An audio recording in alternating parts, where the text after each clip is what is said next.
সমাজ সংস্কার আন্দোলন, মতুয়ার আন্দোলন, সত্যকে এগিয়ে নিয়ে যাওয়ার আন্দোলন এবং অলিকতা, মিথ্যাকে দূরে ছুঁড়ে ফেলে দিয়ে যুক্তি, বিজ্ঞান, মনস্কতা, সেই চিন্তা চেতনা নিয়ে আমাদের এই মতুয়া আন্দোলন। হরিচাঁদ ঠাকুর, গুরুচাঁদ ঠাকুর এসেছিলেন শুধু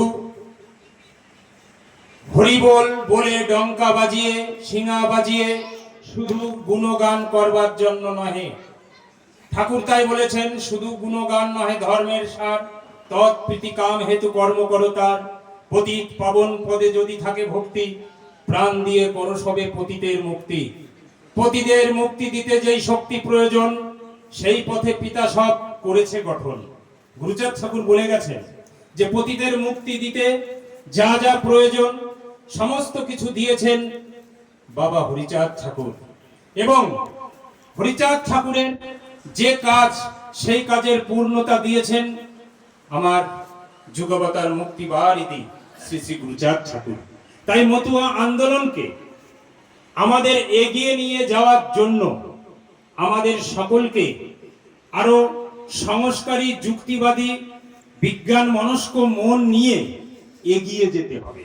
যে কেন আমরা যাগযজ্ঞ, তন্ত্রমন্ত্র বাদ দিয়ে আমরা এই মতুয়া সাধু গোসাই পাগলদের নিয়ে শ্রদ্ধা অনুষ্ঠান করব।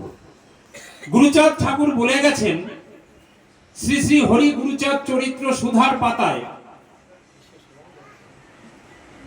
শ্রাদ্ধ না করিবে, ব্রাহ্মণকেও না ডাকিবে।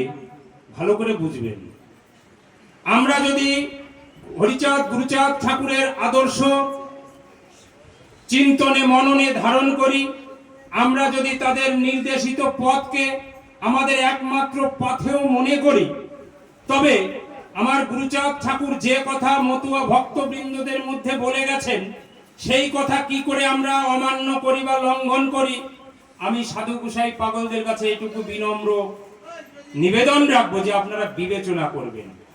গুরুচাঁদ ঠাকুর পরিষ্কার বলে গেছেন, ব্রাহ্মণকেও না ডাকিবে, শ্রাদ্ধ আদি না করিবে, মহোৎসব হবে মত নিয়ে। জয় জয় শান্তি হরিচাঁদ গুরুচাঁদ প্রীতি প্রেমানন্দে হরি ধ্বনি বলমন।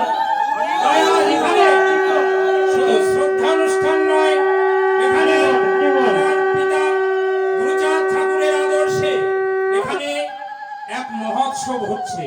তাই যারা গান করবেন তাদের কাছে আমার স্বনির্বন্ধ অনুরোধ, আপনারা গানটাকেও আজকের যে শ্রদ্ধানুষ্ঠান, সেই শ্রদ্ধানুষ্ঠান মোতাবেকই আগামীতে করবার চেষ্টা করবেন।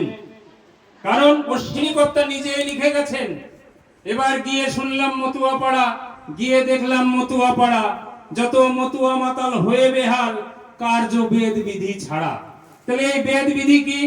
এই যাদের পেট পূজার জন্য যারা তন্ত্র মন্ত্র করে, আজকে যদি এই বাড়িতে, এই দরিদ্র অসহায় বাড়িতে আজকে কোনো পুরোহিত ব্রাহ্মণ দিয়ে কাজ করানো হতো, তাহলে আজকে 4-5 হাজার টাকা চাল ডাল ইত্যাদি ইত্যাদি চলে যেত। তাহলে এই দরিদ্র পরিবারটা তাহলে কি করে বাঁচবে? এই জন্য গুরুচাঁদ ঠাকুর বলেছেন, কি বলেছেন? বোকা জাতি নমশূদ্র নীতি নাহি জানে, বিবাহে শ্রাদ্ধে ব্যয় করে অকারণে। দেখেছেন কিরকম চাবুক মেরেছে? জ্বলন্ত অঙ্গার, শব্দের অঙ্গার ছুঁড়ে মেরেছে আমার গুরুচাঁদ ঠাকুর। বোকা জাতি নমশূদ্র নীতি নাহি জানে,